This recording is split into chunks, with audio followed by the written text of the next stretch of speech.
Book of Genesis, chapters 17 to 21. There was once a faithful man of God who worked hard and was blessed by God. Sadly, the one thing he did not have was a child. He longed for a son, and when the Lord promised to make him the father of many nations, Abram was happy and waited for his promised child. However, years went by and his wife Sarai still did not give him a son. In an attempt to take things into her own hands, Sarai convinced Abram to marry her maidservant Hagar, who was from Egypt. Abram did so, and Hagar became pregnant with a son. When the child was born, he was called Ishmael. Abraham sacrifices Isaac. This was not the child of promise, for the Lord promised that a son would be born to Sarai, and that he would bless Abram through him. One day, 3 men visited Abram, who showed them great hospitality.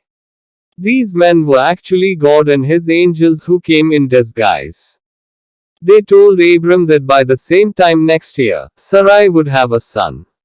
Sarai laughed, as she thought she was much too old to have a child.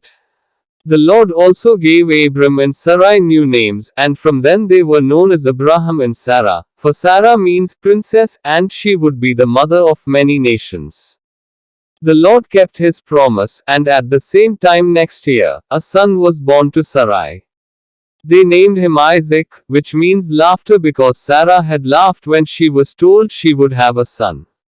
God is faithful, and he always keeps his promises.